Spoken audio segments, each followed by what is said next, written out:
Assalamualaikum warahmatullahi wabarakatuh. Sebelumnya, perkenalkan nama saya Fardil Aisyah Marani, tim D 600 160 205.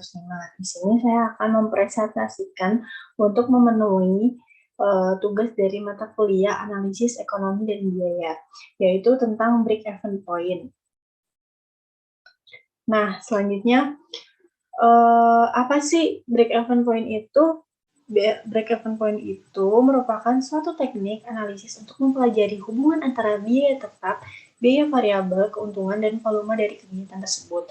Nah, oleh karena itu, analisis tersebut mempelajari hubungan antara biaya, keuntungan, dan volume kegiatan, maka analisis tersebut itu sering disebut dengan cost profit volume analysis atau yang biasa kita singkat jadi CPF, CPV analysis. Nah, manfaat dari break-even point sendiri itu apa sih? Manfaatnya yaitu menentukan jumlah penjualan minimum yang harus dipertahankan agar perusahaan tidak mengalami kerugian. Nah, jumlah dari penjualan minimum ini berarti juga jumlah produksi minimum yang harus dibuat. Lalu ada menentukan jumlah penjualan yang harus dicapai untuk memperoleh laba yang telah direncanakan. Dapat diartikan bahwa tingkat produksi harus ditetapkan untuk memperoleh laba tersebut. Selanjutnya ada menentukan harga jual produk. Lalu ada menganalisis efek perubahan harga jual, biaya dan volume penjual terhadap keuntungan yang akan diperoleh. Berikut merupakan dari perhitungan dari BEP, yaitu rumus-rumusnya, di mana TR itu merupakan total revenue, TC merupakan total cost, P-nya merupakan price, Q merupakan quantity, FC merupakan fixed cost, VC merupakan variable cost. Lalu ada contoh dari break-even point sendiri. Nah, contohnya itu ada selama tahun 2011 itu ada perusahaan ABC menjual 100 unit produk dengan harga 20.000 per unit.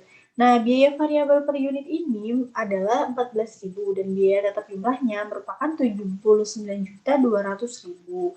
Nah, kita harus menentukan BEP dalam unit dan rupiahnya itu berapa. Lalu kita harus menentukan berapa laba operasi yang diperoleh perusahaan pada tahun 2011, berapa unit yang harus dijual agar perusahaan memperoleh laba operasi 90 juta, berapa unit yang harus dijual jika perusahaan menginginkan laba bersih setelah pajak 20% adalah 210 juta.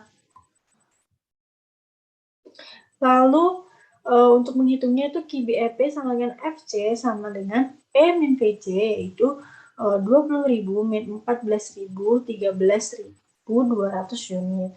Nah, BEP sendiri itu rumusnya FC per 1 per FC VC per P yaitu 79.200 per 1 min per 14.000 per 20.000 yaitu BEP-nya 264 juta. Nah, jadi kuantitas yang harus dijual agar perusahaan berada dalam kondisi impas adalah 13.200 atau nilai penjualannya adalah 264 juta. Lalu ada laba operasi. Nah, laba operasi itu rumusnya TR min TC, yaitu P kali Q min FC plus VC kali Q, yaitu 20.000 kali 100.000. Jadi, laba operasinya itu dari 79.200 plus 14.000 kali 100.000 yaitu 520.800.000 rupiah.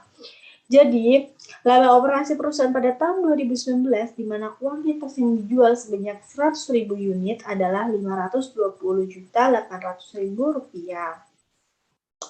Selanjutnya laba operasi. Nah, laba operasi itu TR min TC atau P kali Q min VC plus VC kali Q, yaitu 90 juta sama dengan 20.000 Q min kurang 79.200 plus 14.000 Q, yaitu 169.200 sama dengan 6.000 Q. Nah, Q-nya sendiri itu dari perbagian dari 169.200 per 6.000 yaitu 28.200 unit.